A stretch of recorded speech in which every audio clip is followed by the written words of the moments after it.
Organización de las Naciones Unidas para la Educación, la Ciencia y la Cultura, la Asociación Nacional de Universidades e Instituciones de Educación Superior y la Secretaría de Educación Pública les dan la más cordial bienvenida al segundo día del Foro Internacional El papel de las competencias filosóficas en la educación media superior. Esta mañana nos acompaña como moderador del panel de lógica el maestro Juan Carlos Núñez del Colegio de Ciencias y Humanidades de la UNAM, licenciado y maestro en Filosofía por la Universidad Nacional Autónoma de México, maestro en Historiografía por la Universidad Autónoma Metropolitana y doctor en Estudios Organizacionales por la Universidad Autónoma Metropolitana. Actualmente imparte cátedra en la Universidad Nacional Autónoma de México. Un aplauso, por favor, para él. Le cedemos la palabra, maestro. Gracias. Buenos días a todos y todas, especialmente a la concurrencia y evidentemente a nuestros panelistas. Los iré presentando según vayan ellos tomando la palabra. Entonces, el doctor Alejandro Tomasini es un filósofo mexicano, investigador del Instituto de Investigaciones Filosóficas de la UNAM, profesor de la Facultad de Filosofía y Letras de la misma institución y miembro del Sistema Nacional de Investigadores. Tiene estudios de licenciatura en Filosofía por la UNAM y obtuvo el grado de doctor en la distinguida Universidad de Varsovia con su tesis sobre el atomismo lógico de Bertrand Russell. Asimismo, cursó estudios en la prestigiosa Universidad de Oxford en Estados Unidos. Bueno, el panel que nos convoca el día de hoy es el panel de lógica y le damos la palabra al doctor Alejandro Tomasini.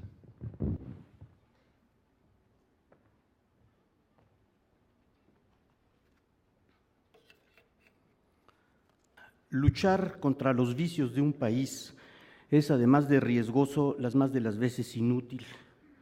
Afortunadamente no es esa la tarea que se nos encomendó para esta ocasión. Nuestra función aquí y ahora se limitará a externar algunos puntos de vista críticos en relación con el puesto de la filosofía en general y de la lógica en particular, en lo que es el nivel de bachillerato, tomando para ello como plataforma de discusión el Acuerdo número 5 CD 2009.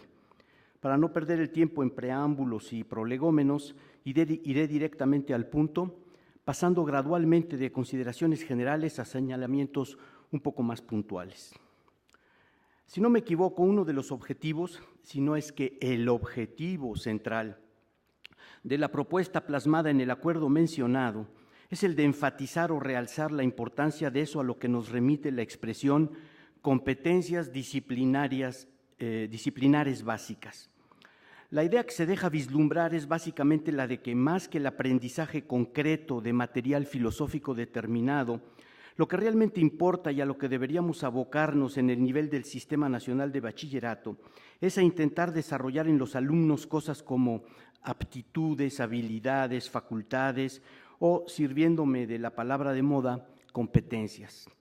A continuación se enumeran lo que en opinión de quienes redactaron el acuerdo son habilidades o competencias disciplinarias, esto es, en un sentido laxo de la expresión, filosóficas.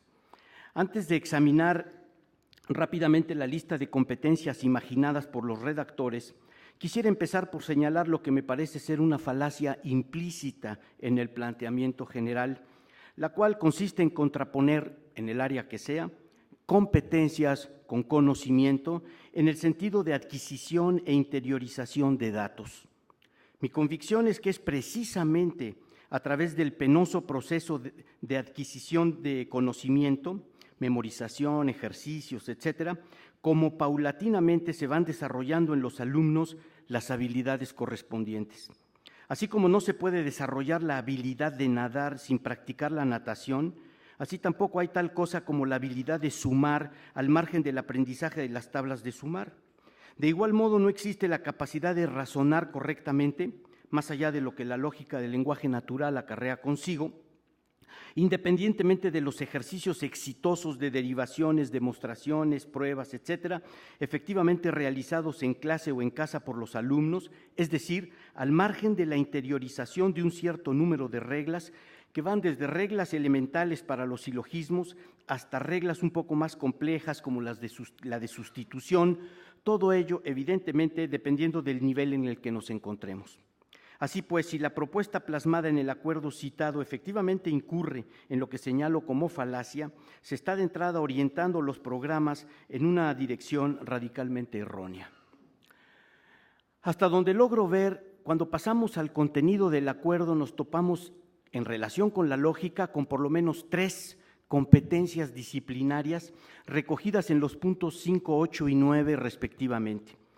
Pasaré velozmente en revista los galimatías incorporados en esos apartados, tratando de descifrarlos, pero reconociendo desde ahora que no me siento del todo capacitado para augurar el éxito de la empresa.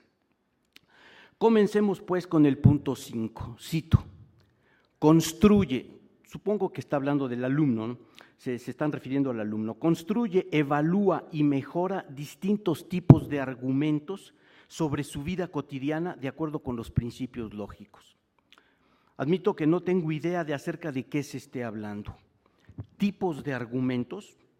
Si de lo que se quiere hablar es de tipos de argumentos, me parece que quizá podríamos hablar de, por ejemplo, argumentos inductivos versus deductivos, o de entimemas versus silogismos formalmente válidos, argumentos directos versus reducciones al absurdo o cosas por el estilo, pero no creo que contrastes así sean de particular interés para el acercamiento a la lógica por parte de los alumnos de la preparatoria. Y más importante aún, se está obviamente incurriendo en una inmensa petición de principio, porque ¿cómo podría un alumno construir, evaluar y mejorar argumentos si no tiene las bases para ello? ¿Y cuáles son esas bases? La respuesta brutalmente expresada es muy simple: la cantidad de lógica que haya podido asimilar en sus clases. Se sigue que la supuesta habilidad depende del conocimiento previamente asimilado por el alumno. Yo infiero que lo que realmente importa es el programa mismo de lógica y no un programa en el que se recojan los supuestos potenciales beneficios del estudio de la lógica. Gracias. Sobre esto regreso más abajo.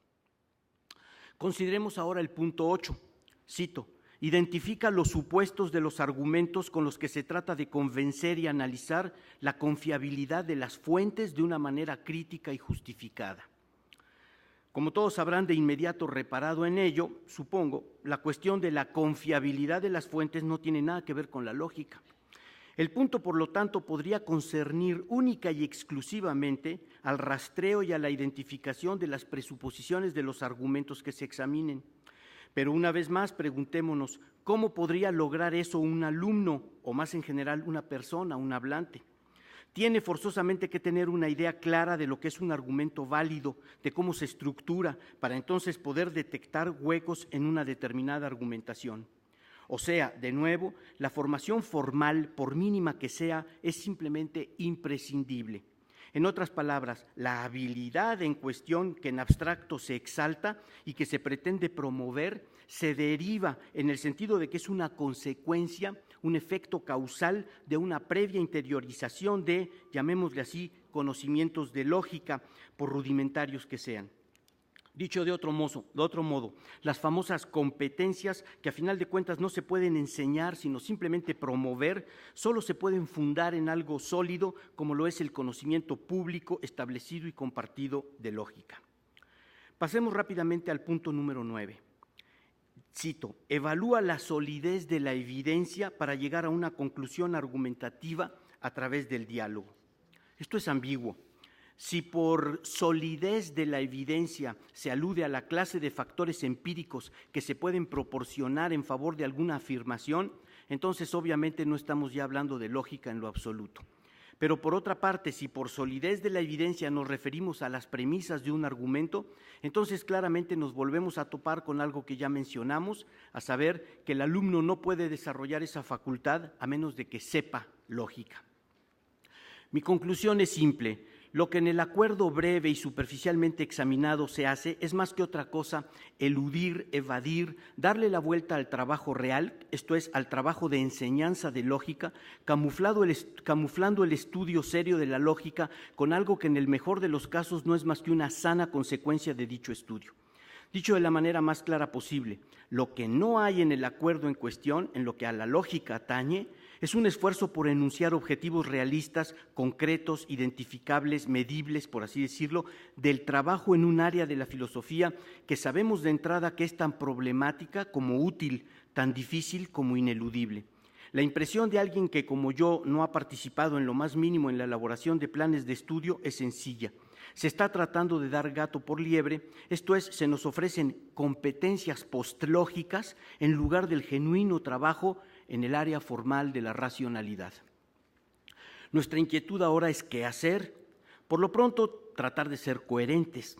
Así, lo que a mi modo de ver se tiene que hacer es, primero, establecer objetivos claros, realistas y alcanzables, y segundo, construir y usar los medios que lleven a ellos. Si de lo que se trata es de que los alumnos del bachillerato entren en contacto con la lógica, ¿cuál puede ser el objetivo general que habría que fijar? Que comprendan, aunque sea de manera rudimentaria, los beneficios que la lógica aporta, y esto es algo que solo se puede lograr a través del trabajo en lógica. ¿Qué se requiere para ello? Dos cosas. Primero, que quienes enseñen la materia estén mínimamente capacitados, es decir, que efectivamente conozcan su material de trabajo, que sepan explicar, que estén preparados para responder a preguntas, dudas, etc. O sea, si el profesorado no está suficientemente capacitado para enseñar los contenidos de un programa, entonces los objetivos que se fijen no se podrán alcanzar. Ahora, asumiendo que disponemos de un cuerpo aceptable de profesores de lógica, ¿cuál es el mecanismo adecuado para alcanzar el objetivo postulado? Se necesita disponer del texto adecuado. A este respecto, yo pienso que, a diferencia de lo que pasa en muchos otros países, en México los encargados del área, por alguna extraña razón, no han llegado a la conclusión de que es no solo pertinente, sino urgente producir un texto, esto es, un manual, escrito originalmente en nuestro idioma y pensado deliberadamente para los alumnos del bachillerato de nuestro país. Me refiero a un texto en que se expliquen debidamente, es decir, pensando en nuestro material humano, con ejemplos familiares, en un lenguaje coloquial apropiado, las nociones fundamentales de la lógica, los principios de los que se sirve, la justificación de argumentos, la formalización del lenguaje, la utilidad de la lógica en el lenguaje natural y en el discurso científico, jurídico, etcétera. Aquí en México encontramos multitud de textos, solo que traducidos y por consiguiente no adaptados a nuestros requerimientos, a nuestras condiciones. Entre estos hay de todo. Hay buenos textos traducidos de manera un tanto rara, como el texto de Benson Mates, al cual los traductores españoles mutilaron quitándole un capítulo, algo que nunca entendí por qué o para qué. Hay textos completamente superados, como el famoso copy, que ya no deberían usarse. Hay textos interesantes pero parciales, como el de Cohen y Nagel. Hay textos buenos, pero ciertamente no para estudiantes del bachillerato, como el de Quine. Hay textos que podríamos calificar como eternos, que hasta donde yo sé nunca han sido traducidos al español, como el de Alonzo Church, pero que es para matemáticos, etc. Pero en lo que es importante fijarse es en que todos estos textos y otros que podrían citarse fueron pensados en inglés, para alumnos que hablan inglés, en preparatorias de otros países y por lo tanto de otros contextos culturales y en donde prevalecen programas de primaria y secundaria radicalmente diferentes a los mexicanos, con ejemplos formulados por medio de modismos propios del inglés, etcétera, etcétera. Textos así no solo no nos sirven, sino que son contraproducentes por la sencilla razón de que inevitablemente hacen del trabajo en lógica un trabajo tedioso, aburrido, incomprensible. Lo que aquí se necesita es, pues, un texto redactado ab inicio en español, bien fundamentado, con ejemplos y ejercicios y con un texto acompañante que contenga las soluciones a los ejercicios de cada capítulo, de manera que el maestro pueda, en todo caso, recurrir a las soluciones para salir adelante en clase. En síntesis, una sustancial mejora en la formación de profesores del bachillerato y un texto mexicano ad hoc son condiciones sine qua non para la implementación de un curso adecuado y exitoso de lógica para el bachillerato. Me parece que si bien hay una idea de qué se necesita, también es menester decir algo en relación con los peligros que hay que evitar. La producción del texto no debería quedar en manos de los oportunistas del momento, los importadores de fraseología barata y vacua pero a la moda, el último grito de la pedagogía de exportación de los países de donde se extraen las más de las veces las ideas que posteriormente aquí se padecen. Es importante hacer un esfuerzo por no autoengañarnos una vez más y hacer como que resolvemos las cosas para finalmente dejar todo como estaba o peor, que es lo que en mi opinión sucede cuando se pretende reemplazar conocimiento con competencias. Lo nuevo de un texto como el que se requiere no tiene que ver ni con la portada ni con su color, sino con su contenido, con su lenguaje, con las explicaciones que contenga, con los ejercicios que se diseñen para medir el avance en comprensión por parte del alumno, todo ello pensado en función de una realidad histórica y cultural inamovible como lo es la nuestra. Huelga decir que al hablar de lógica no estamos hablando aquí de los últimos teoremas de lógica modal o temporal o deóntica o de la rama de la lógica que sea, sino de un material estándar, fijo, inamovible, imprescindible, incuestionable, es decir, un material que en todas partes del mundo civilizado se maneja, pero que por razones o causas que ignoro, en México no se logra todavía integrar con fuerza y de manera definitiva en los planes de estudio del bachillerato a nivel nacional.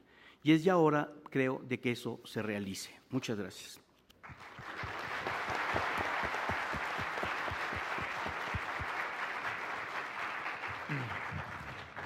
Bien, le agradecemos al doctor Alejandro Tomasini su valiosa participación, en donde evidentemente abre una discusión central, ¿no?, para analizar precisamente la reforma al sistema de educación medio superior en México, y está planteando este falso dilema, ¿no?, entre competencias y contenidos.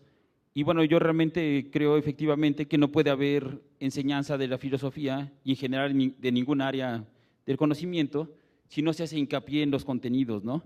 Y no solamente ello, también se requiere, como dice efectivamente el doctor, gente especializada, es decir, no puede enseñar lógica a alguien que no tiene un riguroso pasado dentro de la carrera en principio de filosofía o de matemáticas, y no nada más se requiere gente especializada, también se requiere material especializado y un aspecto más podríamos agregar, materias específicas.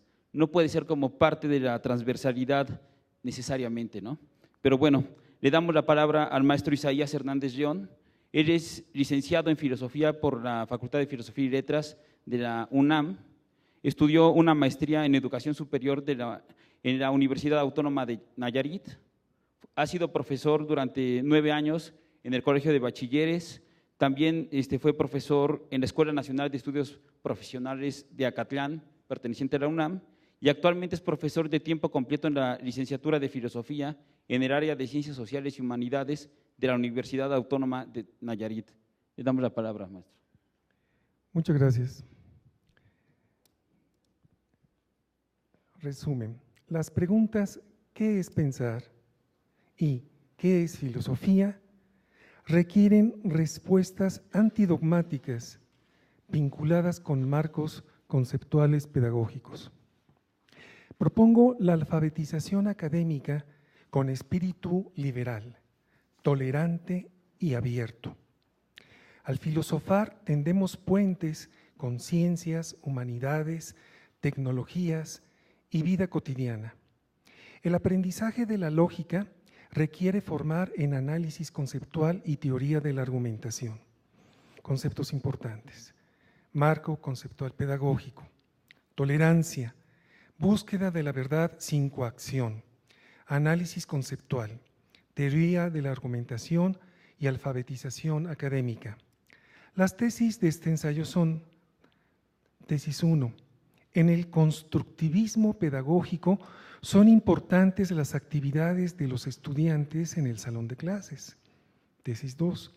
En el enfoque enseñar desde el currículum es importante alfabetizar académicamente. Tesis 3. El aprendizaje estratégico consiste en preparar a los estudiantes para futuros aprendizajes. Con fundamento en lo anterior se propone. Tesis 4.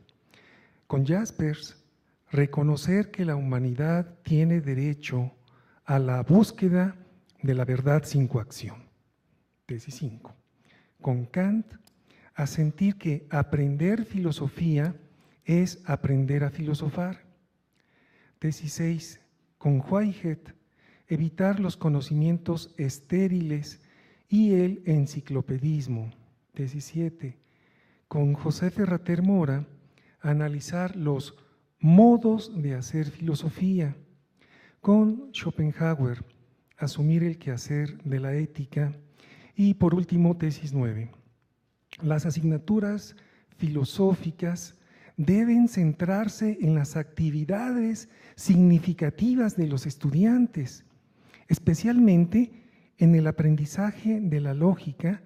Se deben articular el análisis conceptual y la argumentación como quehaceres comunes de filosofía, humanidades, tecnologías y vida cotidiana. Todas las tesis anteriores las voy a replantear en los siguientes puntos. La idea del bachillerato está fundamentada en la idea de universidad.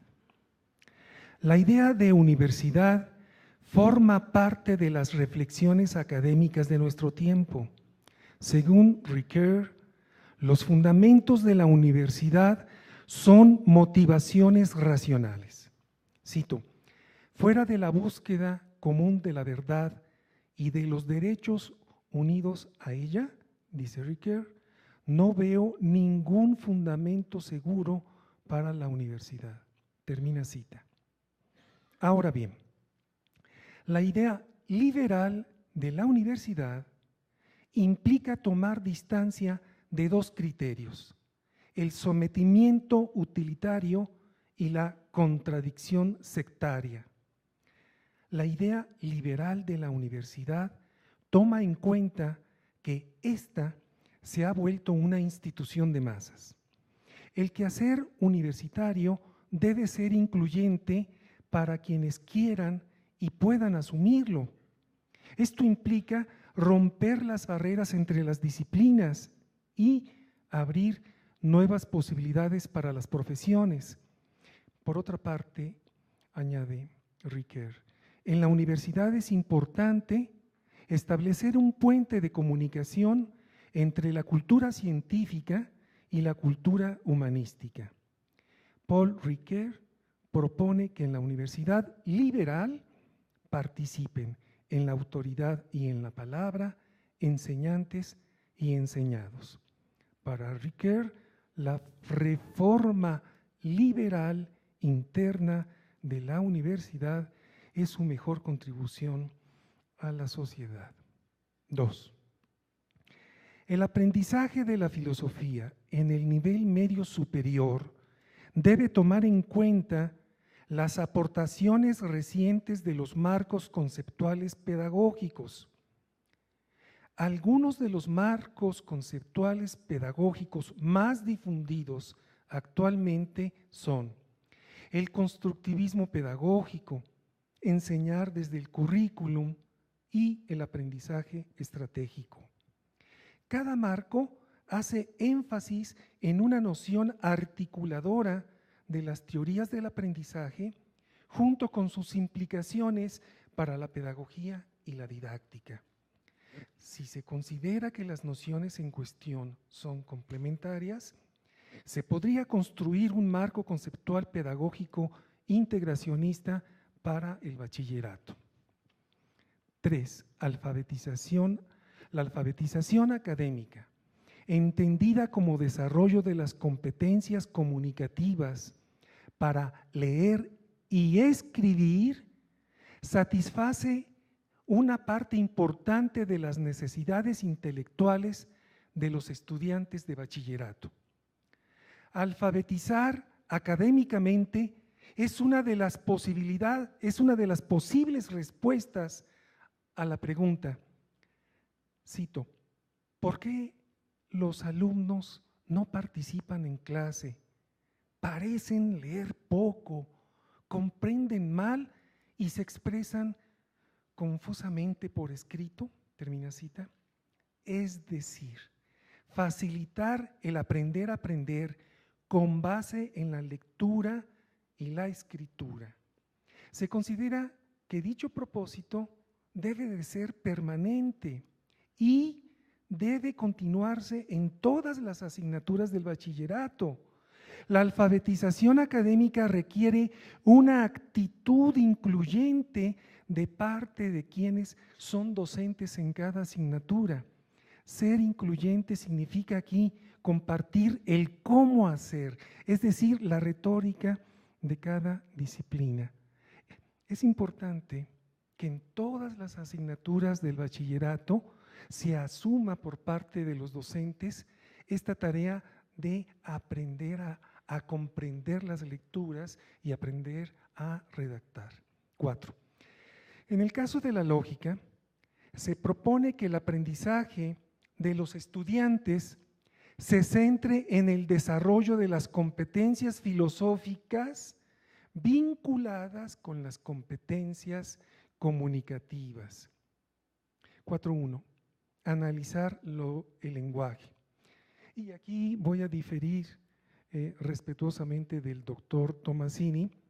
No me parece que Irving Copy sea, por lo menos el libro de introducción a la lógica de los años 60, demasiado tiempo, escrito en inglés originariamente, no me parece que sea cuestión de deshacerse de él. Bueno, con fundamento en Irving Copy, proponemos actividades que les permitan a los estudiantes desarrollar competencias para distinguir usos del lenguaje, evitar falacias no formales y elaborar buenas definiciones. 4.2. Identificar falacias no formales. Con base, insisto, en Irving Copy, se deben identificar dichas falacias para no cometerlas. 4.3. Comprender argumentos y refutaciones. Insisto, comprender argumentos y refutaciones. Todas las actividades racionales requieren del desarrollo de las competencias para comprender argumentos y refutaciones. Y por último, 4.4. Elaborar argumentaciones propias. Con base en Carlos Pereda, proponemos que los estudiantes desarrollen sus competencias para realizar lecturas argumentadas. Elaborar argumentos propios requiere comprender argumentos y refutaciones ajenos. Conclusiones. Si el papel de las competencias filosóficas en la educación media superior es un papel que implica aprender a filosofar, y si aprender a filosofar requiere necesariamente del análisis y la argumentación, entonces la asignatura lógica se encuentra en el núcleo central del aprendizaje filosófico. Muchas gracias.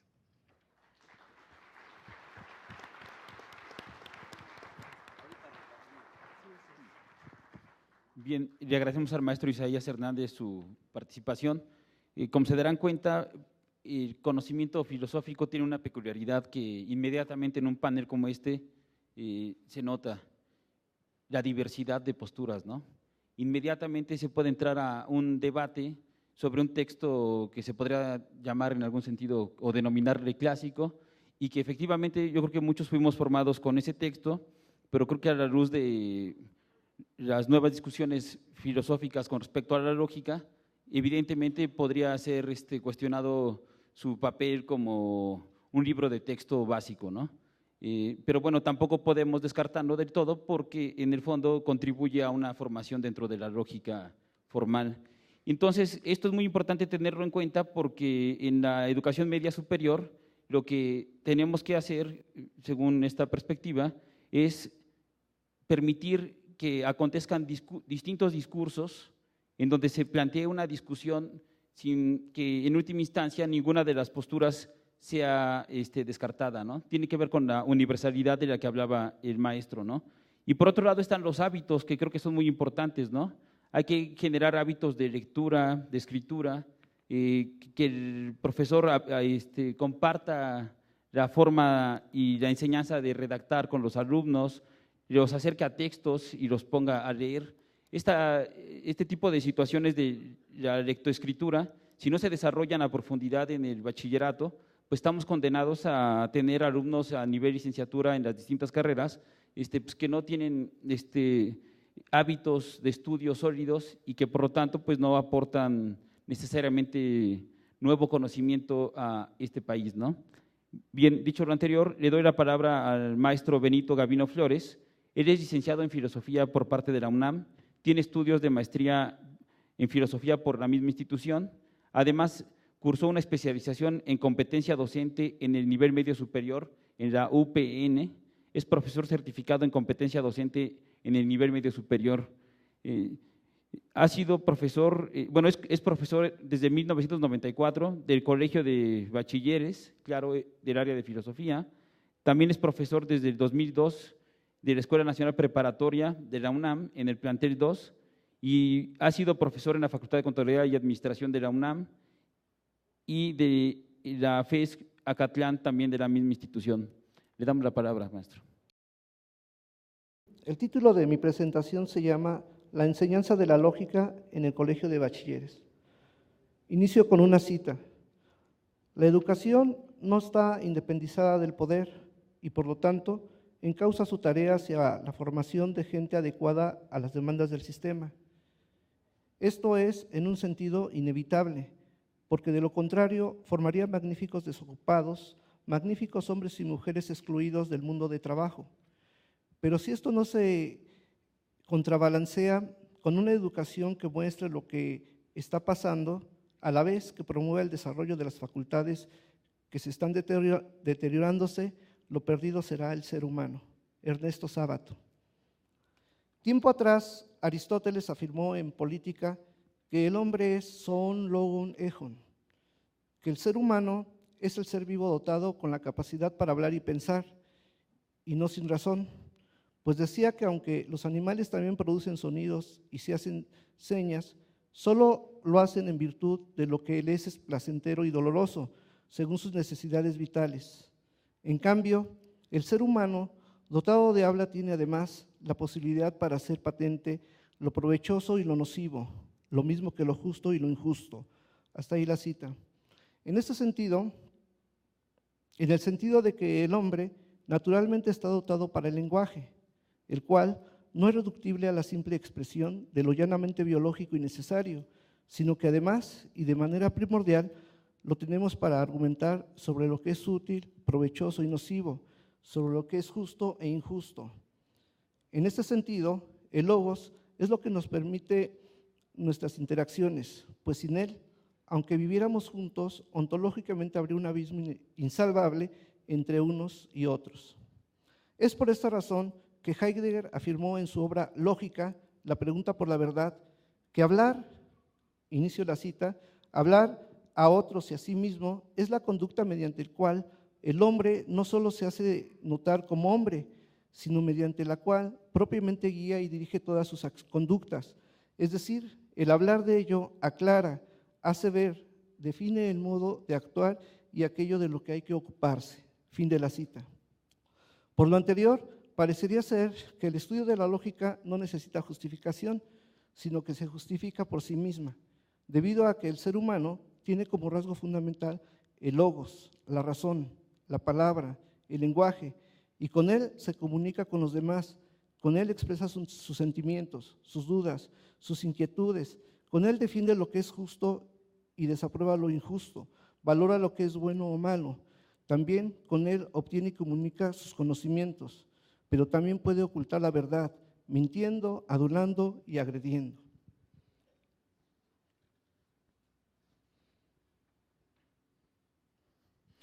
Podemos corroborar que son de tantas naturalezas las cosas de las que podemos hablar como los lenguajes que podemos utilizar. Y es a partir de este horizonte de comprensión del lenguaje en donde me situaré para discurrir sobre la importancia y la utilidad de la enseñanza de la lógica en el Colegio de Bachilleres. Pues tal como se ha dicho, hablar con razones es el rasgo definitorio de nuestro ser. Tradicionalmente, se ha entendido la lógica como el modo racional de comprensión de las estructuras del lenguaje, en cuanto a estudio de las condiciones formales de la inferencia válida. Cabe señalar que desde sus inicios el estudio lógico del lenguaje se centró de manera determinante en la validez de la argumentación científica, la cual no solo es interesante, sino de suma importancia para la demostración. Por otra parte, también hay que destacar que en la actualidad a la lógica no solo se le concibe como un instrumento metodológico de las ciencias, sino también como una disciplina autónoma y objetiva del saber filosófico. El papel que tuvo la lógica dentro de la currícula anterior en el Colegio de Bachilleres es justamente en el primer sentido, es decir, como un instrumento metodológico de las ciencias, y sin temor a equivocarme, puedo sostener que en esta institución la lógica como tal, quiero decir, como materia, nunca ha formado parte de la currícula. Cito el antiguo programa. En particular, Métodos de Investigación 2 tiene una base teórica que considera la lógica como una ciencia formal. Sin embargo, en esta asignatura es necesario que el estudiante la conozca y la maneje en su carácter de instrumento metodológico para aproximarse al quehacer científico, intención principal de la materia. Bajo dicha perspectiva positivista de la filosofía en general que prevalecía en nuestra institución, fue como se trataron los contenidos de lógica, definiciones de lógica, características de lógica como ciencia formal, pero principalmente como instrumento metodológico, operaciones del concepto, formalización de proposiciones, falacias lógicas, tablas de verdad, así como otros elementos para la demostración de hipótesis científicas, y de ahí se pasaba a la verificación de hipótesis, el establecimiento de leyes, teorías y modelos científicos. Otra cuestión que considero importante mencionar es que en el modelo pedagógico que adoptó el Colegio de Bachilleres fue el constructivismo, bajo el supuesto epistemológico de que el conocimiento es una práctica social y que no es un producto dado, sino que se construye por etapas de desarrollo psicosomáticas.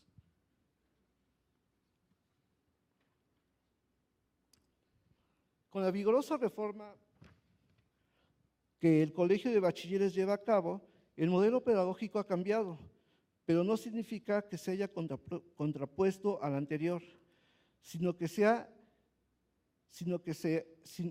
incorporan elementos que no estaban explicitados en el constructivismo. El aprendizaje de la filosofía ha quedado del siguiente modo.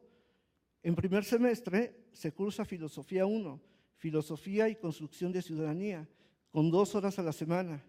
En segundo semestre, Filosofía 2, Formación Humana, con 2 horas a la semana.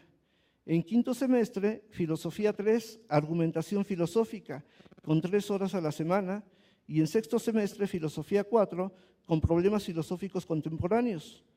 Con la nueva retícula, se perdió 1 hora a la semana de clases de filosofía en primer semestre y otra más en segundo. En Filosofía 3, Argumentación Filosófica, se han considerado elementos de lógica, pero ya no se le toma en el contexto de la metodología de la ciencia, sino en el contexto de la argumentación, lo cual representa en el bachillerato de nuestro país algo completamente propositivo. Las bases sobre las que descansa esta propuesta de asignatura son una filosófica y otra filosófica pedagógica, con lo que espero no se nos juzgue como a Sócrates, sobre pretexto de introducir nuevas deidades en la comunidad. La primera parte de la tesis filosófica que afirma la crisis de la primera parte de la tesis filosófica que afirma la crisis de la razón moderna. Esa racionalidad que solo aceptó como conocimiento el modelo impuesto por el método racional cartesiano, en el que la verdad se interpretó como certeza y la matemática como prototipo de ciencia. Así, Perelman lo deja ver en los siguientes términos. La publicación de un tratado dedicado a la argumentación y su vinculación a una antigua tradición, la de la retórica y las dialécticas griegas, constituyen una ruptura en la concepción de la razón y del razonamiento que tuvo su origen en Descartes y que ha marcado con su sello la filosofía occidental de los últimos siglos. Fin de la cita. En este sentido, se parte de una comprensión prístina de logos, de una racionalidad amplia que considera distintos modos de argumentar y que no se limita al cálculo necesario unívoco de la demostración, porque como dice Gadamer, no siempre se puede considerar la vía de la demostración como el modo correcto de hacer conocer la verdad a otro. Utilizamos de continuo formas de comunicación para realidades no objetivables, formas que nos ofrece el lenguaje, incluido el de los poetas. ¿Y cuáles son esas otras formas de conocer la verdad, de dar a conocer la verdad a otro, además de la poética? Perelman ya nos mencionó otras dos formas, la retórica y la dialéctica. Pero quiero referirme a Aristóteles, el creador de la lógica, aunque no el inventor del nombre, porque injustamente se le ha acusado de reducir el conocimiento a la silogística, lo cual se desmiente cuando afirma en Tópicos que, cito, un argumento es un discurso en el que, sentadas ciertas cosas, necesariamente se da a la vez, a través de lo establecido, algo distinto de lo establecido. Hay demostración cuando el argumento parte de cosas verdaderas y primordiales, o de cosas cuyo conocimiento se origina de cosas primordiales y verdaderas.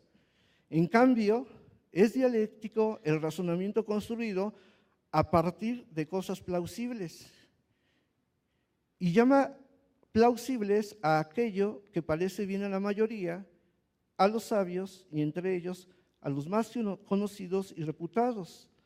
En efecto, el estagirita distinguió distintas formas de argumentar, tales como la retórica, la poética y la sofística, que debían ser utilizables dependiendo del objeto de investigación, del propósito, de la intención de la argumentación, así como de la situación.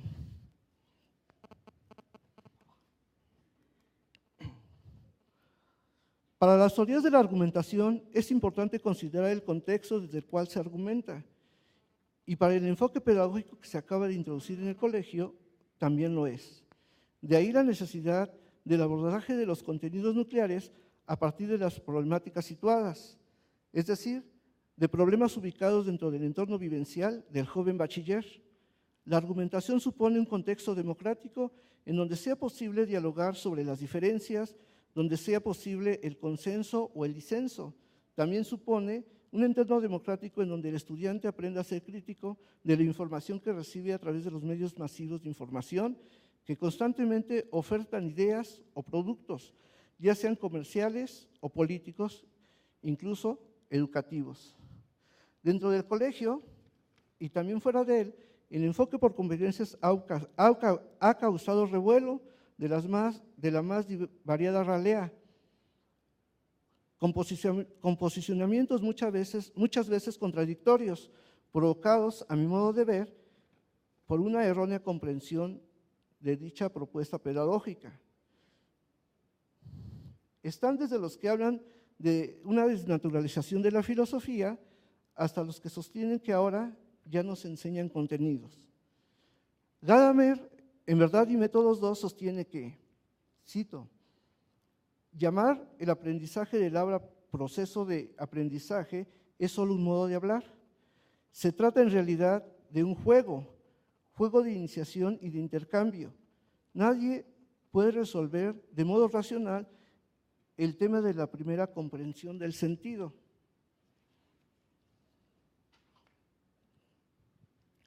Puede construir el proceso de eso que la lingüística actual llama competencia lingüística.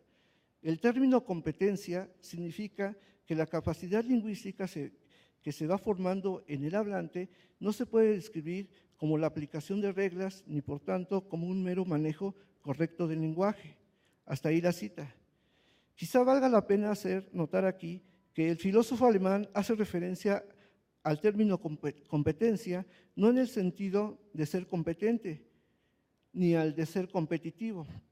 Perdón, en el sentido de ser competente y no al de ser competitivo. Es decir, que se trata de una destreza, una virtud del lenguaje que se desarrolla en el ser humano, pero no como una técnica de aprendizaje donde solo hace falta aplicar ciertas reglas de manera mecánica, sino como un juego de imitación y de intercambio, en donde el hablante va preformando el horizonte del lenguaje, que necesariamente se configura de nuestras interacciones mundanas.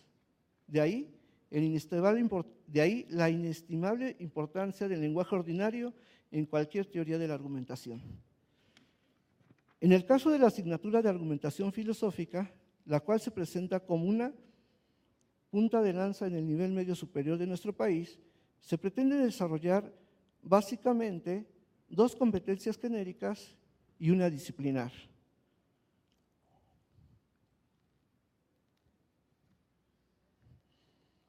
Los contenidos a partir de los cuales se pretenden movilizar dichos juegos del lenguaje son 3.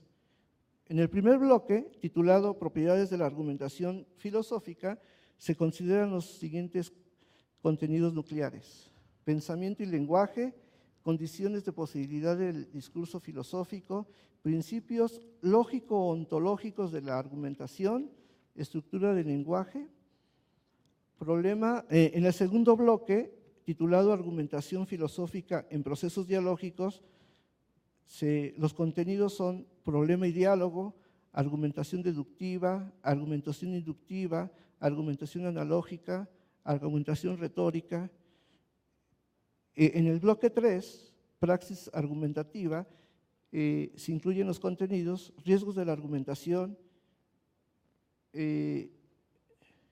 intenciones y contexto de la argumentación, compromisos éticos en la argumentación y riesgos de la argumentación. Por último, es importante mencionar que el abordaje de los contenidos ha de partir del ser en el mundo del joven bachiller, esto es, de aquello que ónticamente le es más cercano, pero que ontológicamente ha de ser reflexionado y comprendido con el propósito de asumir el devenir de su existencia de un modo auténtico, responsable y respetuoso de las diferencias. Gracias.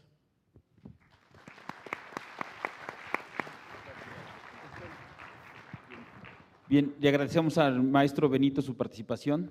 Y bueno, estamos en un momento donde vamos a dar pauta a una serie de preguntas y respuestas. No sé qué dinámica adoptemos, si vamos leyendo algunas preguntas a quien va dirigido y van respondiendo, o ustedes prefieren que les pase las preguntas, las leen y participan en una respuesta global. Antes de contestar, si se me permite, yo quisiera hacer un brevísimo comentario. Durante los años en los cuales di clases de lógica y tenía yo que apegarme a un programa y a un texto, bueno, como todo maestro, pues trataba de cumplir con el programa. Pero yo me hacía una pregunta: ¿esto que les estamos enseñando, de qué manera va a transformar el modo de pensar, el modo de actuar, el modo de investigar de nuestros estudiantes? Y fue por esa ruta que me di cuenta que muchas veces se cargan los programas con una serie de requerimientos donde se satisfacen las necesidades de los maestros, de los teóricos, donde se satisfacen las necesidades de quienes son autoridades y quieren presentarnos una currícula que para ellos es importante, pero que muchas veces se encuentra alejada de la realidad de los estudiantes. Yo creo que debemos concentrarnos en el aprendizaje, concentrarnos en los efectos que tiene la enseñanza de la lógica en nuestros estudiantes. Por eso es que quería hacer esta primera intervención. Doctor Tomasini. Sí, a mí me interesa mucho el diálogo con el público, pero quisiera, si se puede, hacer un par de observaciones puntuales en relación con lo que se dijo previamente por parte de los colegas. Muy rápidamente, simplemente para fijar algunos puntos así de referencia. Usted mismo dijo al principio que había que pensar en especialistas de lógica. Yo creo que hay que ubicarnos de una manera realista en lo que es la preparatoria. No estamos buscando especialistas de lógica, eso no tiene caso, no tiene sentido. Estamos buscando profesores que tengan un conocimiento más que elemental, sólido, que puedan transmitir para que el curso de lógica cumpla con las funciones que se le asignen. Entonces, no es un asunto de grandes especialistas ni de los últimos desarrollos de la lógica en ningún sentido. En relación con el texto de Coppi, bueno, yo francamente no entiendo si se renuevan los textos de biología, de física, de matemáticas, ¿por qué no se van a renovar los de lógica también? Y ahí hay progresos en la presentación, en el manejo del material, precisamente por eso se siguen produciendo. Y ahora vemos que ese texto que fue muy útil en los años 60, pues bueno, pues ya no cumple con muchos de los requerimientos que se impondrían para un buen curso.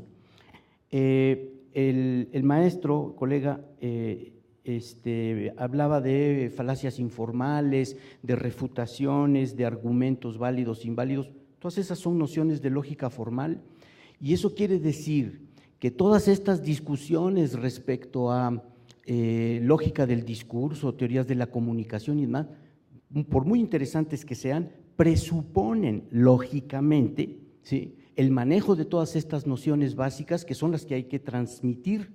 La noción, la difícil, elusiva noción, por ejemplo, tan simple que pueda parecer de argumento válido, en donde se combinan dos nociones, posibilidad y verdad, que les cuesta tanto a los alumnos entender, no solamente a los alumnos, también a los profesores, a los estudiantes de las carreras, ¿sí? Estas son las nociones básicas que se tienen que transmitir a través de ejemplos, como yo decía, de ad hoc, de una explicación sólida, clara, acerca de qué se está haciendo, por qué repercusiones tiene eso o qué utilidad tiene en la discusión cotidiana y ya no digamos en el discurso científico, ¿sí? Pero eso ya es ir demasiado. Yo creo que lo que hay que entender es, en lo que hay que ponerse de acuerdo es en cuanto a los objetivos de un curso de lógica para el bachillerato. No se trata de hacer filosofía de la ciencia, ni siquiera grandes discusiones de filosofía de la lógica, eso quizá podría aparecer un poco ahí, ¿sí? La noción de proposición, sobre qué versa la lógica, explicar, y de ahí va a salir el interés por esta materia, que hay que decir de entrada que es de las más difíciles por su carácter formal, árido, en donde no hay contenido, no hay sangre, historia, pasado, lo que sea, ¿sí? Entonces, yo pienso que eso es muy importante para ir concretando, digamos, lo que se puede hacer. Y, bueno, en fin, estas son algunas reflexiones que me inspiraron algunas de las ponencias interesantes de los colegas. Muchas gracias. Dado que hay bastantes comentarios sobre la participación del doctor Tomasini, le paso los mismos y bueno, los distribuyo también al maestro Isaías y al maestro Benito. En las competencias el conocimiento no se reemplaza, se integra con las habilidades, actitudes, valores y los articula. Bueno, es parte de lo que yo trataba de decir, es algo que se deriva de, pero dado el planteamiento del acuerdo, parecía que se contraponían dos cosas y que el interés realmente era el de desarrollar ciertas habilidades al margen de los conocimientos concretos que se deben interiorizar, ¿sí? Yo no estoy en desacuerdo, o sea, sería absurdo decir que no queremos que los alumnos desarrollen destrezas, habilidades, facultades y demás, pero lo que estoy diciendo es que eso viene junto con la práctica, los ejercicios en caso en el área de lógica. ¿Sí? El alumno tiene que detectar primero, para dar un ejemplo, por medio de diagramas de Venn, cuando un silogismo es inválido. Ya aprendió a detectar, ya sabe representar argumentos incorrectos de argumentos válidos, ya lo sabe distinguir. Eso automáticamente le da la habilidad para en el discurso cotidiano, en todos los contextos de habla, poder distinguir falacias que tengan esa forma o sean de esa naturaleza. No se requiere nada más, no hay una teoría de las habilidades. Ese era todo el punto que yo quería señalar. Bueno, alguien me pregunta, no todo sistema medio superior se fundamenta en la universidad. Bueno, esa es más bien una afirmación. No todo sistema medio superior se fundamenta en la universidad. Y ahora sí viene la pregunta. ¿Le parece válido que el fundamento de la media superior es impulsar y fortalecer el paso a la vida adulta y ciudadana? Bueno, contesto inmediatamente la pregunta y digo, estoy de acuerdo. Creo que, digamos, es importante que la educación media superior impulse y fortalezca el paso a la vida adulta y ciudadana. Estoy absolutamente de acuerdo. Pero cuando yo hablaba, citando a Paul Ricoeur y a Karl Jaspers, acerca de el fundamento o las razones que fundamentan la existencia de la universidad, y añadía que la educación media superior tiene a su vez un fundamento en la misma idea de universidad. Lo que estaba planteando es esta idea de Jaspers.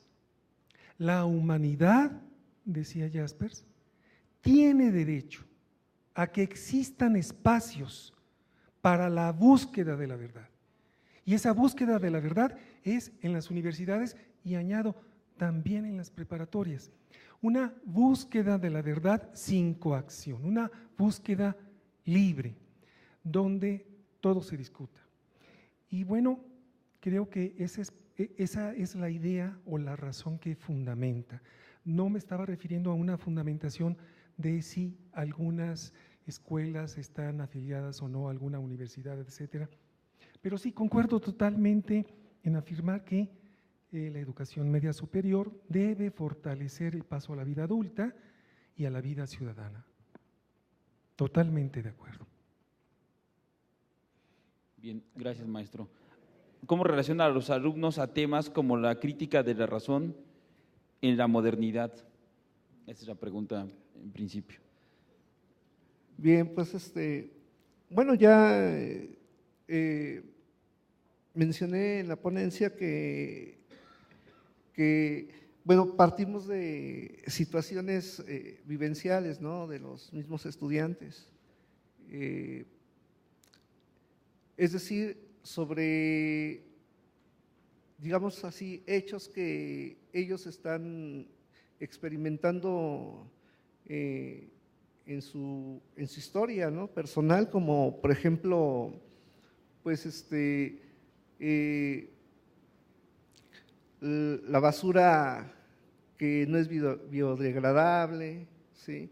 Y de ahí pues se conecta con los problemas de la razón moderna, en el sentido de cómo lo trata, por ejemplo, Perelman, ¿sí?, o como lo trata Gadamer, y a partir de ahí, bueno, de esa situación concreta, pues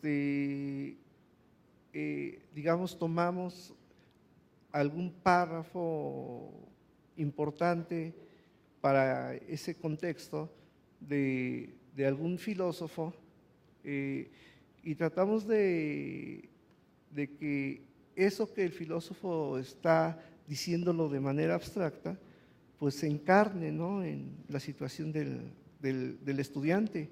Pero además, en este caso de la asignatura de quinto semestre, se busca que ellos traten de armar sus argumentos, ¿sí?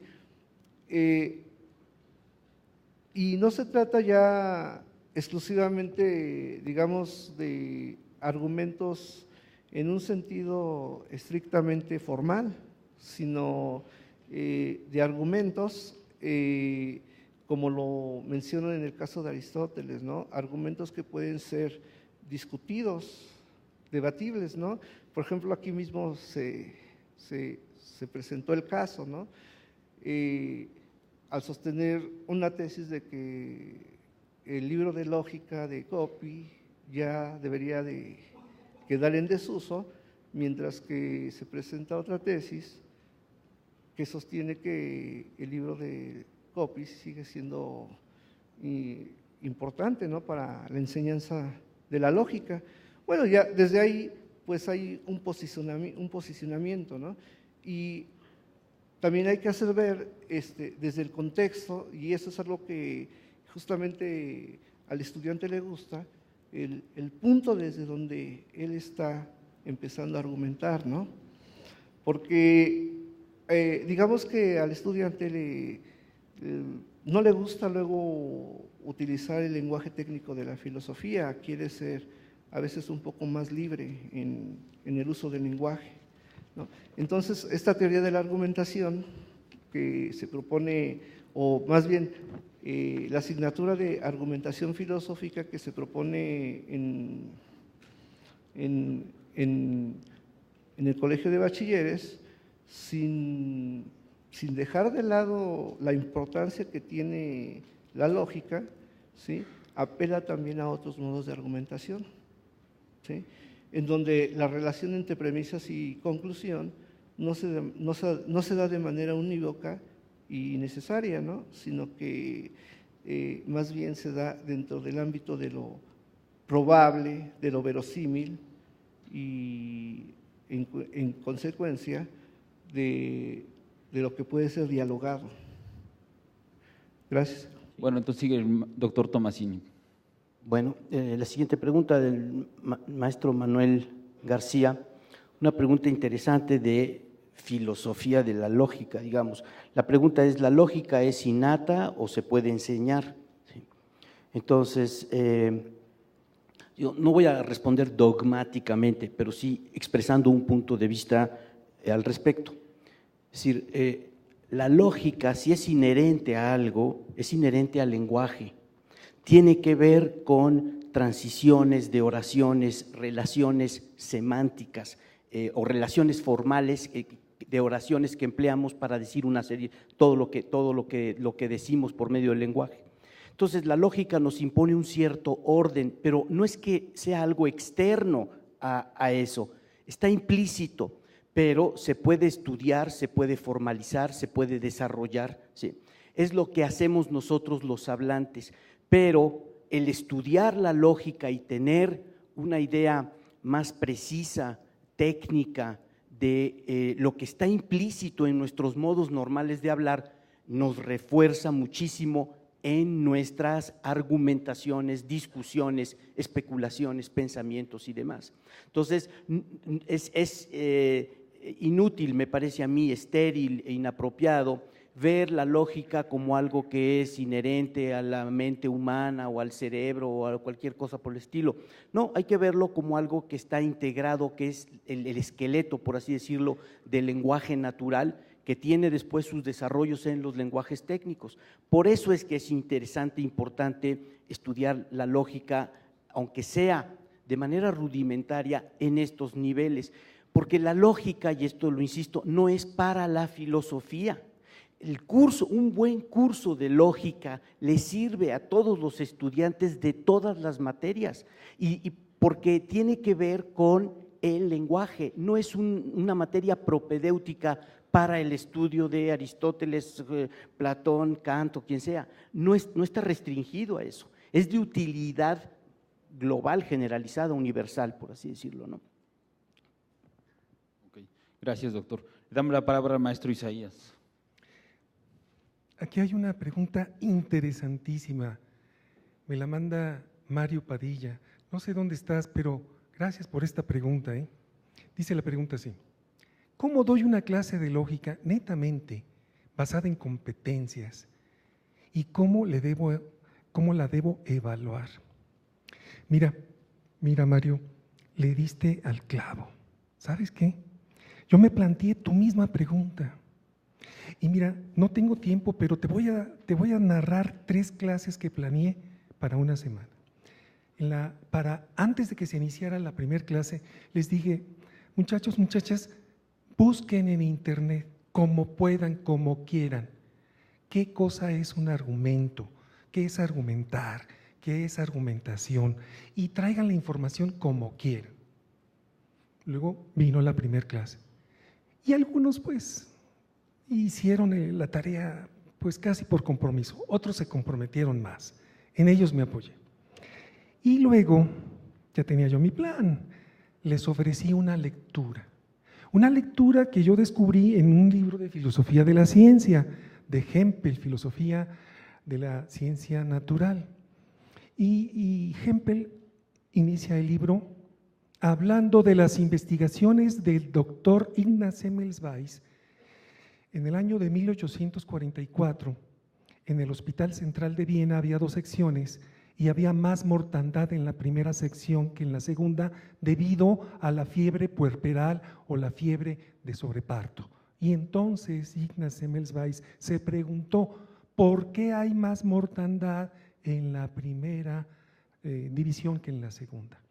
Y bueno, ahí se narran una serie de pasos. Es una lectura accesible, es una lectura que todas las muchachas y los muchachos comprenden, y viene ahí la reflexión de Semmelweis, reflexiones con base en las cuales rechaza algunas hipótesis. Y finalmente, cuando empezó a darle el clavo, cuando descubrió la causa de la fiebre puerperal. No tengo tiempo para extenderme, pero déjame decirte, Mario, y a quienes les interese las clases significativas, había entusiasmo en el grupo, discutían por qué se aceptó o por qué se rechazó una hipótesis. Todos tenían elementos, se estaba usando el lenguaje de la vida diaria. Pero luego yo no me quise quedar ahí. Les presenté un texto de Carlos Pereda que viene en un libro, que se llama Razón e Incertidumbre, y hay una parte que se llama la lectura argumentada. Yo encontré ese texto y ahí presento qué es para Carlos Pereda la lectura argumentada. Son varios tipos de lectura. Al final, quien va a leer y va a evaluar los argumentos hace sus propias construcciones. Después de que reflexionaron entre ellos acerca de Semmelweis, relacioné esto con la lectura argumentada y los muchachos empezaron a hacer más conexiones. Pero todavía tenía un problema. Hago un paréntesis. Cuando yo daba clases de lógica en bachilleres y teníamos que ver lógica simbólica, lógica matemática, me decían mis estudiantes, ¿y para qué sirve esto? Y saben que tenía que decirles una promesa. Miren, ahorita no lo ven, pero más adelante, si ustedes lo estudian bien, algún día lo descubrirán y van a dar las gracias. Bueno, me acordé que tanto Hempel como Mario Bunge utilizan el modus tollendo-tollens como una estructura lógica, un argumento válido que con base en esa estructura se puede ver por qué se rechaza una hipótesis.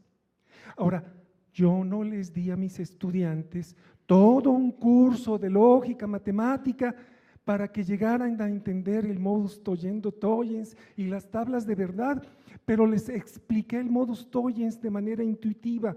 Mira, si llueve, entonces se moja la calle. Así, el condicional y una serie de ejemplos de la vida diaria. Logré que llegaran a entender que hay una relación entre una hipótesis y la predicción de la hipótesis. Si la predicción de la hipótesis no se cumple, algo está mal en la hipótesis o en tu planteamiento de investigación. Cuando ya entendieron eso, volvieron otra vez a Semmelweis y entonces ya entendieron por qué rechazó algunas hipótesis, por qué aceptó otras y ya con más elementos. Conclusión. Creo que llevamos años y años con programas en las preparatorias donde les cargamos de lógica tradicional, de lógica matemática, con la promesa de algún día te servirá. No, no, no, no, tenemos que darles lecturas significativas. No es fácil, me costó mucho trabajo encontrar la de Semmelweis. De hecho, gracias a Hempel la descubrí y luego gracias a otros trabajos sobre método experimental también. Sí, cuesta trabajo. Y los maestros tenemos que estudiar mucho y nosotros sí saber de lógica matemática, pero no para llevarlos a que hagan el mismo trayecto de nosotros.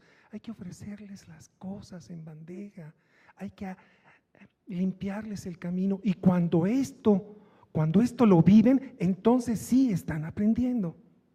Es lo que quería decir.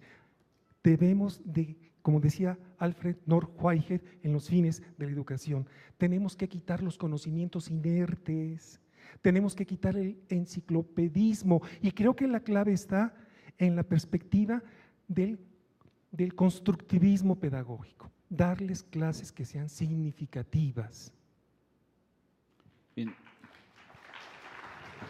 Le agradecemos, maestro. Le damos la palabra al maestro Benito. Sí, gracias. Voy a tratar de unir dos preguntas, creo que están relacionadas. Una pregunta que se me hace es, ¿cuáles son los temas y los métodos de aprendizaje que más les interesa, yo creo que a los alumnos? Y la otra pregunta es que si la estructura de la lógica permite un lenguaje para la comunicación y que si de este modo la comunicación, el lenguaje no se ve limitado en su creatividad. Según esto es una cita de Lacan. Bueno, yo creo que, digamos, la estructura, la lógica no es que limite el lenguaje, al contrario, la lógica actual, o más bien las lógicas, ¿no? Porque yo creo que no hay estrictamente, en un sentido, una lógica, sino que existen una gran variedad de sistemas lógicos que cada uno de ellos pues es todo un proyecto de investigación inacabable incluso para los especialistas, ¿no?, en lógica. En ese sentido no creo que sea una limitante de la creatividad del ser humano. Lo que yo creo es que digamos, el análisis lógico del lenguaje no siempre, retomo la cita de Gadamer, no siempre da a conocer al otro la verdad, ¿no? Es decir, yo parto de la idea de que el lenguaje humano y la racionalidad humana es más amplia y que en ese sentido se puede argumentar de diferentes maneras sobre una misma cuestión o una misma tesis, ¿no? Por ejemplo, hace poco, y bueno, me preguntan, ¿no?, ¿qué método les interesa más a mis alumnos? Bueno, a mis alumnos pues les gusta más el diálogo, ¿no? Es decir, digamos, la argumentación dialéctica, ¿no? Hace poco les pasaba una película que a lo mejor conocen, se llama Mar Adentro, que trata de una persona que sufre un accidente y queda inmóvil básicamente de todo su cuerpo, lo único que puede mover es su cara, ¿no? Todo lo demás queda inmovilizado. Y me interesó esta película porque a lo largo de la película se van presentando diferentes argumentos y de diferente naturaleza cada argumento. Por ejemplo, la persona que ya se enferma sostiene que para él vivir así no tiene sentido, ¿no? Y que entonces lo que se debe de practicar es la eutanasia, ¿no?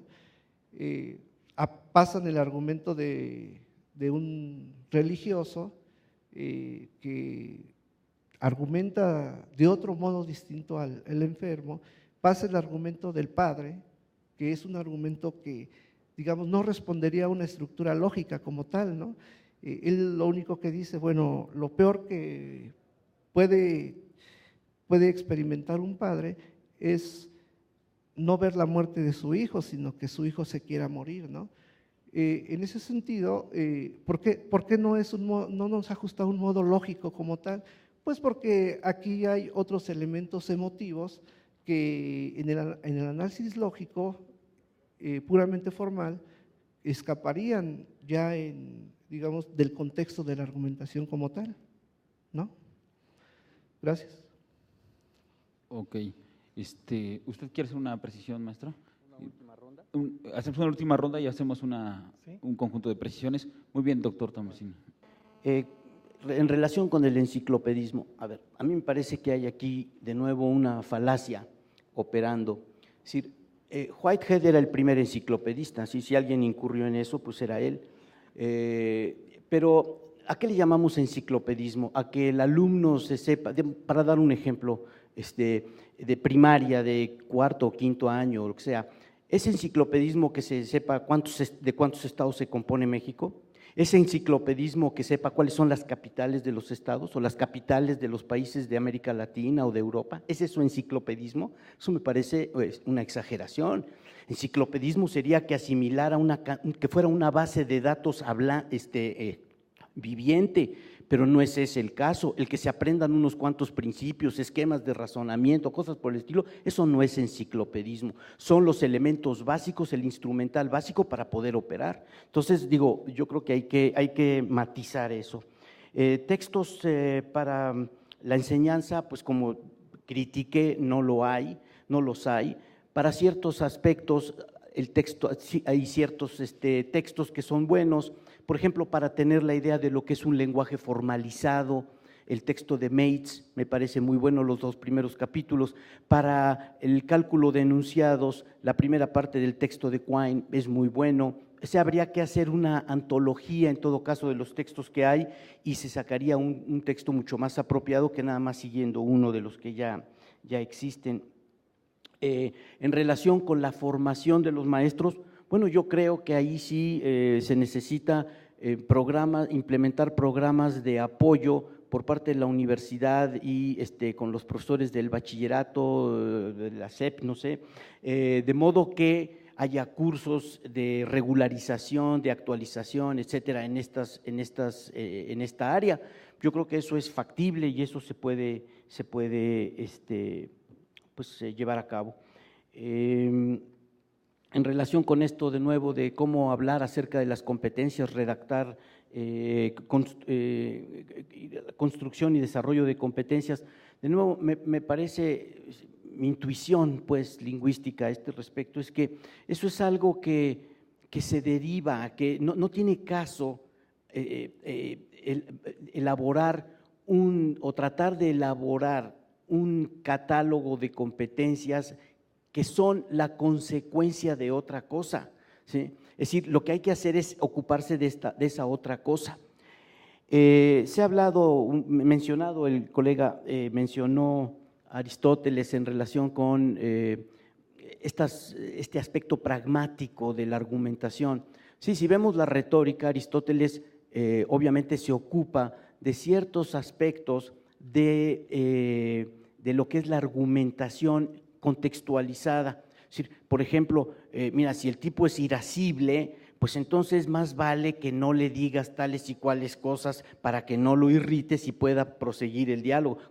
Todo eso es interesante. Aristóteles estaba al tanto de todo eso, tan es así que tiene ahí un texto muy importante. ¿Sí? Y Platón también en el Gorgias y en otros textos hablan acerca de eso, todo eso, pero nunca dice que su silogística es prescindible o que es reemplazable. Todas esas consideraciones tienen en el núcleo la teoría del razonamiento correcto, de los silogismos válidos, ¿sí? Y todo lo demás es por añadidura. Entonces me parece que es ahí a donde hay que ir.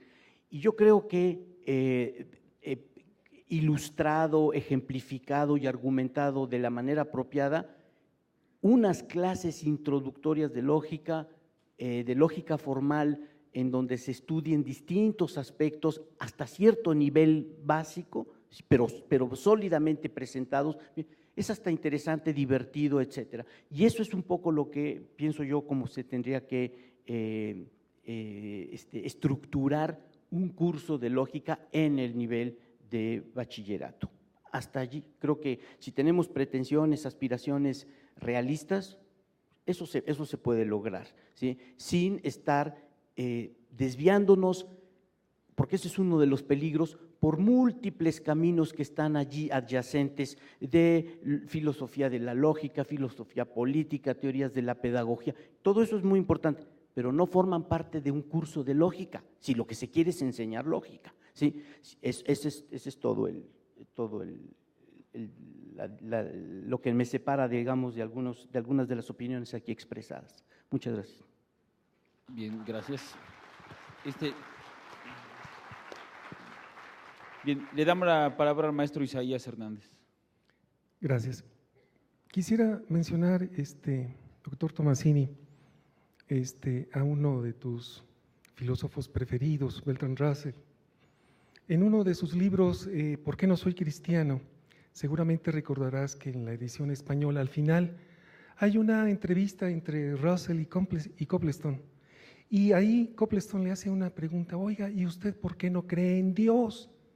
Y Russell responde: es que la lógica que yo uso no me permite aceptar entidades como Dios.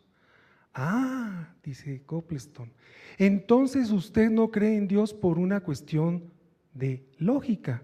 Así es.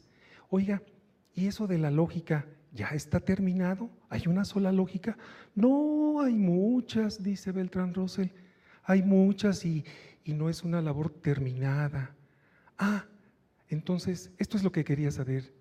Usted no cree en Dios con base en una lógica, y hay muchas y no está la cuestión terminada. Muchas gracias, le dice Copleston a Russell. Es lo que quería dejar claro. Bueno, si mi interpretación fue correcta, sí hay diversos tipos de lógica, y estoy de acuerdo contigo, Tomasini, en que hay que tomar muy en serio la asignatura de lógica en la preparatoria. Y yo estoy a favor de la lógica formal y también estoy a favor de la lógica matemática, porque creo que es el instrumento que sirve en la investigación científica, porque es el instrumento que se debe de utilizar en la tecnología. Pero no es el único instrumento, y aquí sí estoy de acuerdo con el maestro Benito. Hay otras lógicas que no son precisamente la de la lógica matemática, en donde hay otros elementos, digamos, seguimos hablando de lógica en un sentido muy amplio de la palabra. Yo creo que nadie ha patentado esa palabra para decir esto sí es lógica y de lo que tú hablas no es lógica. Vamos a hablar en un sentido amplio de lógica. Sí, estoy de acuerdo que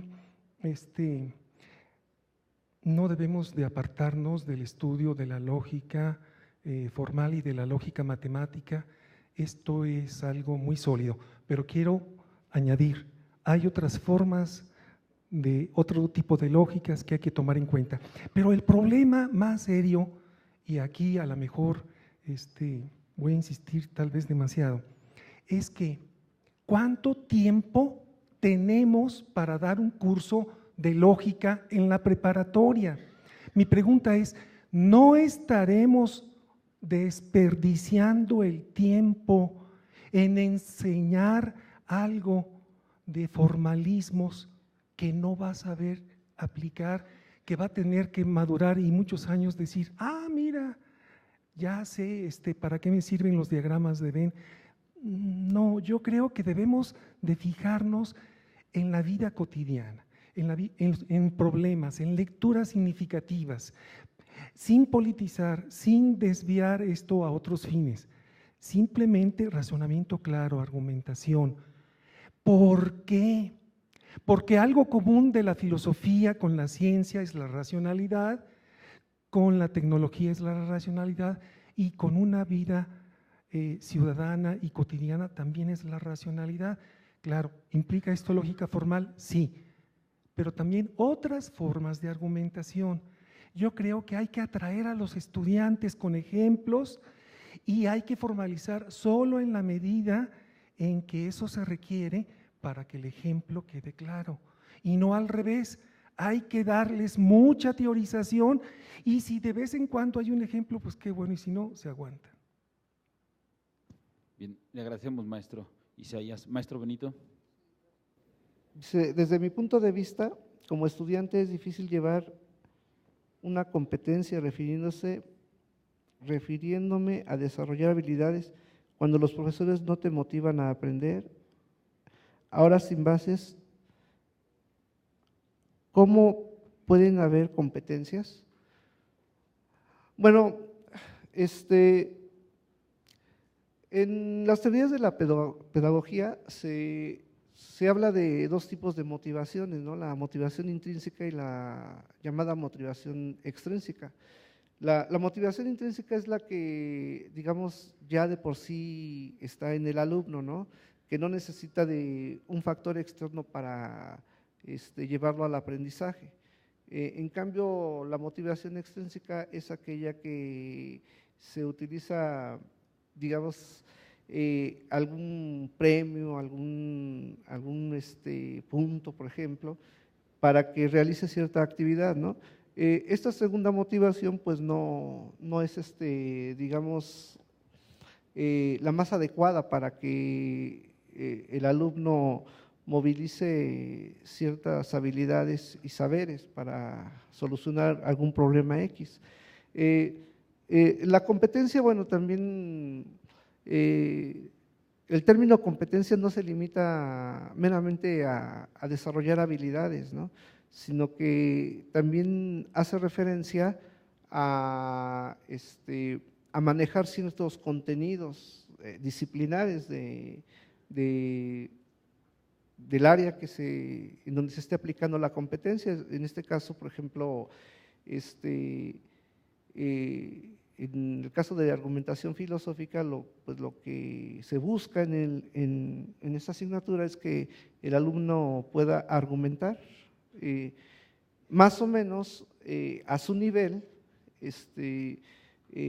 tomando como punto de referencia alguna teoría de la argumentación de la filosofía, ¿no? Con el propósito de que pueda solucionar algún problema de su entorno, ya sea un problema que, digamos, él haya construido o que se trate de algún problema, digamos, fáctico de su entorno. Y bueno, en ese sentido, lo que tendría que hacer el profesor es promover ese tipo de competencias en esos tres niveles, ¿no?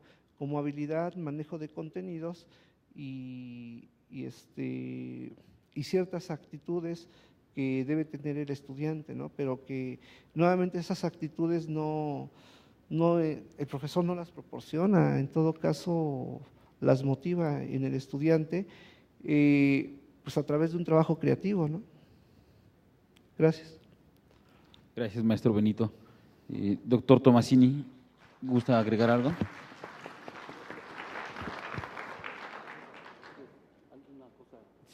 Sí, podría ser una última ronda, No,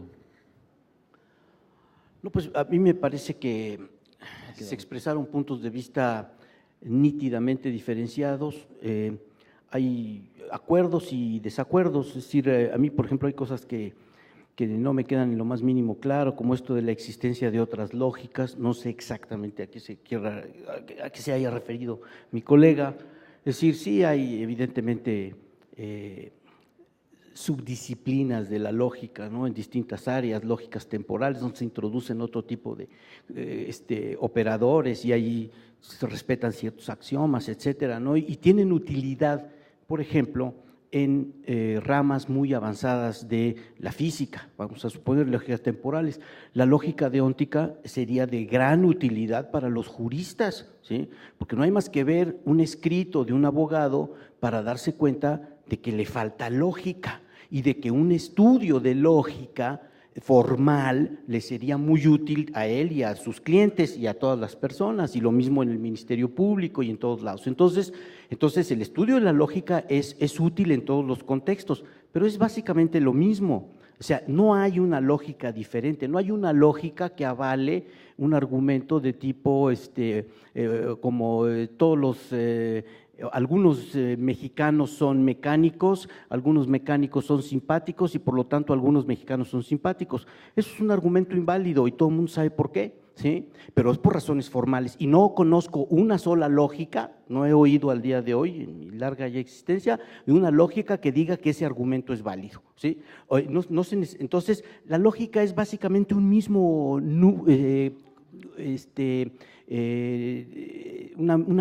constituye una esfera con desarrollos, una única esfera de procesos, principios, procedimientos, esquemas, etcétera. Tiene una unidad, no hay diferentes lógicas, ¿sí? Hay diferentes aplicaciones, extensiones, etcétera, pero no hay. Y hay niveles.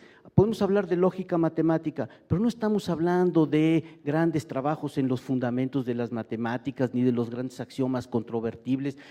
Por ejemplo, la importancia de la lógica, que no se ve en los niveles básicos, se siente porque toda la teoría de la computación, todo esto que vino a transformar la vida nuestra, tiene sus raíces en esos estudios de lógica formal, ¿sí? En estos estudios que luego se fueron especializando y que dieron lugar a grandes resultados que todos conocemos. Entonces, no tiene caso ir en contra del progreso y de lo que ya está establecido, cuestionar algo que ya es un cuerpo de conocimiento fijo y que se estudia en todos lados del mundo.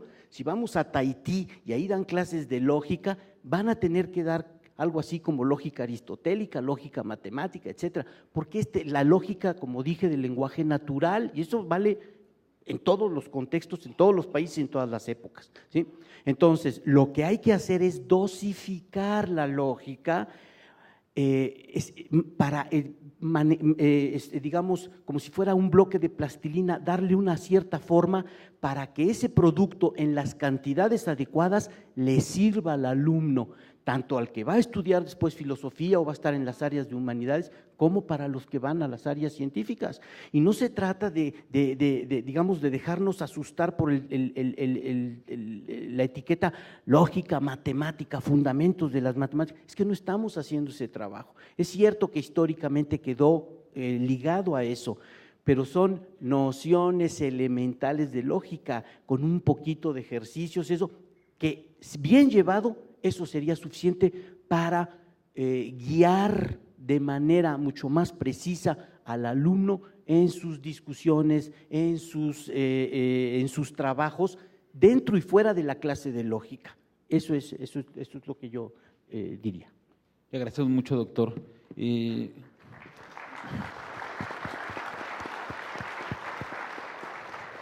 una última participación, maestro Isaías Hernández, por favor. Bueno, atisbo una convergencia con el doctor. Vaya, yo ya he dicho, estoy de acuerdo con la lógica formal y la lógica matemática, pero me preocupa mucho que los estudiantes se sientan ajenos a esto. Entonces, ¿cómo facilitarles el estudio de la lógica formal y de la lógica matemática? Pero también, y aquí creo que hay una mina de oro en Coppi y otros lógicos, es más importante que se inicien en la lógica no formal y después en la lógica formal. Pero iniciar por la lógica formal es encontrar cosas significativas, aplicables. Entonces hay que tomar en cuenta cómo perciben los estudiantes. Hay que darles ejemplos sabrosos. Hay que, como dice el constructivismo pedagógico, concentrarnos en el aprendizaje. Y esto significa, según César Coll, que los estudiantes aprenden cuando realizan actividades, no cuando llega el maestro de lógica a llenar el pizarrón. Ahora, ¿qué es realizar actividades? Ahí está el requerimiento de búsqueda de ejemplos, de creatividad. Yo no dudo que se pueda dar, digamos, un curso de lógica formal incluso a los niños de preescolar, pero no sé, a lo mejor si se viste de payaso el profesor de lógica, pues seguramente va a tener un público ahí que va a entender el modus ponens. Bueno, pero insisto, mientras demos cursos de lógica, olvidando los marcos conceptuales pedagógicos, mientras no nos concentremos en el aprendizaje y el aprendizaje significativo, todo lo que podemos dar solamente será aprovechado por unos cuantos. Y yo creo que tenemos que ser incluyentes, hay que incluirlos a todos, hay que tal vez introducir elementos de aprendizaje diferenciado, no sé, pero lo que sí sé es que muchos estudiantes se aburren hasta morirse casi en los cursos de lógica. Tenemos que acabar con eso. Bien, gracias, maestro Isaías. Bien, efectivamente forma parte de la tradición filosófica debatir, y aquí lo estamos viendo, y no solamente con respecto a la lógica, ¿no?, sino con respecto a una posible enseñanza de la misma lógica, es decir, podríamos pensar sobre la pedagogía propiamente, y creo yo que en el fondo, para matizar un poco lo que yo había dicho y que después el doctor Tomasini hizo hincapié en ello, se requieren o no especialistas de lógica. Bueno, primero no es por defender el campo de donde uno proviene, que es la filosofía. Yo creo que efectivamente tanto estética, lógica, ética, filosofía, pensamiento filosófico mexicano, etcétera, una serie de materias que se dan a nivel bachillerato, sí deben de ser dadas por gente que tiene una formación disciplinar en filosofía. Eso sería lo primero que tendría que aclarar. Segundo, creo que los mismos discursos pedagógicos de moda, tal vez, y que llevan ya varias décadas de vigencia, han hecho que los profesores de bachillerato pues tomen cursos innumerables veces, ¿no? A veces son cursos que no necesariamente forman al profesor, hay otras veces que son cursos muy, muy afortunados, y bueno, les llaman cursos de actualización que duran 20, 40 horas, especializaciones o diplomados que ya son más significativos. No sé, por ejemplo, la UNAM tiene un posgrado que le llaman MADEMS, ¿no?, que es Maestría en Educación Media Superior, en principio era para los profesores del bachillerato de la UNAM, posteriormente se ha abierto a otras generaciones, a otros alumnos que vienen de escuelas públicas o privadas no pertenecientes a la UNAM, y evidentemente hay posgrados. Ahora vemos a los profesores del Colegio de Ciencias y Humanidades, que es de donde yo vengo, muchos de ellos son doctores y evidentemente tienen un conocimiento especializado sobre las distintas materias que dan, y creo que esto podría en algún sentido responder a una demanda que el doctor Tomasini está planteando y que me parece muy legítima, ¿no?, que tiene que ver con la elaboración de material didáctico. Ya ni siquiera estamos hablando de la actualización del material didáctico, ¿no?, estamos hablando, como él lo plantea, de que hay un vacío por parte de los mexicanos y podríamos decir la comunidad de profesores de lógica en este caso, que no se ha abocado a elaborar material didáctico. Pero ¿cómo elaborar material didáctico de calidad? Bueno, ahí creo que sí se requieren dos cuestiones, ¿no? Por un lado, tener un conocimiento puntual y profundo de la materia, en este caso de lógica, y por otro lado, conocer a quién va dirigido, ¿no?, que también eso es algo muy complejo, de repente decir esto efectivamente es para alumnos, no sé, que pueden tener entre 15 y 18 años, tienen un uso del lenguaje determinado, tienen cierto conocimiento teórico de distintas materias, un uso de cierta cultura, etcétera, ¿no? Pero bueno, entonces esa era la precisión que quería hacerle al doctor Tomasini. Creo que en el fondo estamos muy de acuerdo con lo que estamos planteando, y ya para cerrar la mesa le damos la palabra al maestro Benito Gavino. Bien, gracias. Mi siguiente intervención es con el propósito de aclarar, quizá a lo mejor se polaricen más las posiciones que se han estado presentando. Bueno, yo quiero aclarar que en el caso de la asignatura de argumentación filosófica en el Colegio de Bachilleres, efectivamente no se parte de la idea de que hay diferentes lógicas, más bien el concepto de argumentación que estamos proponiendo, pues digamos es un poco, o es más amplio, ¿no? que digamos a lo que sería la argumentación lógica, en el sentido de que la argumentación no se limitaría únicamente a la demostración lógica, ¿no? Sino que se amplía a otras formas de argumentación que no son reductibles al análisis lógico. También quiero decir que yo estoy de acuerdo con el doctor Tomasini en el sentido de que los principios lógicos son ineludibles para cualquier argumentación, principalmente yo creo que para cualquier argumentación, sea del tipo que sea, pues la base del principio de no contradicción pues es fundamental, ¿no? Lo que yo creo es que hay el lenguaje humano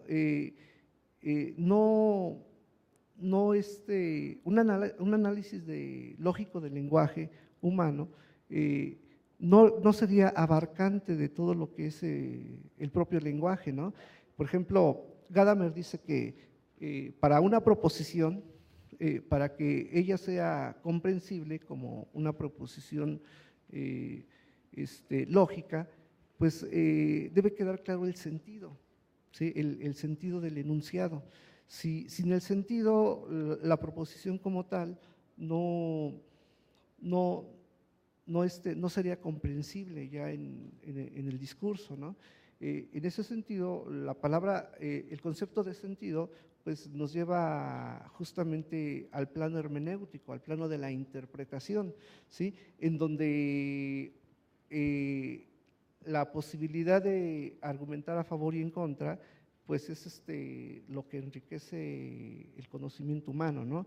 Digamos, aquí mismo, en este lugar donde estamos ahora, no podemos, digamos, no se resuelve aquí con un análisis lógico de lo que cada quien expuso, ¿no?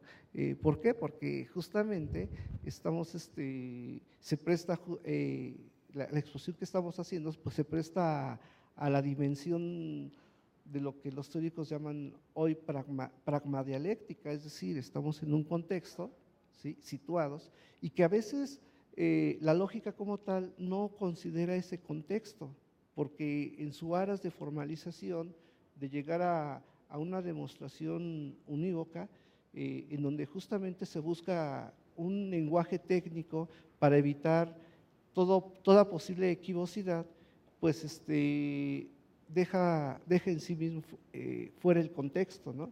En ese sentido, la argumentación no se refiere a otras lógicas, ¿no? Yo creo que es un poco desafortunado hablar de la lógica informal, porque en sentido estricto, toda lógica sería formal. Gracias. Muchas gracias, maestro Benito. Bien.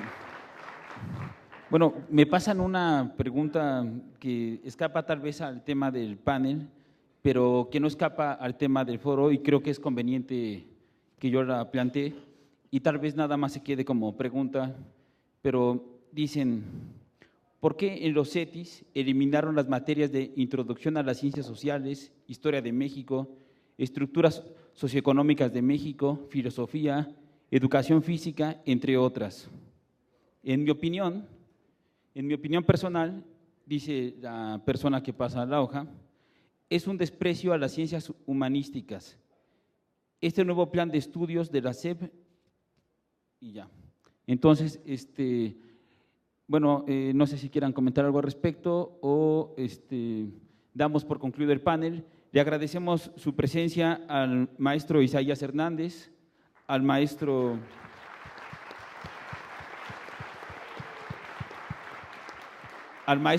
Benito Gavino, gracias,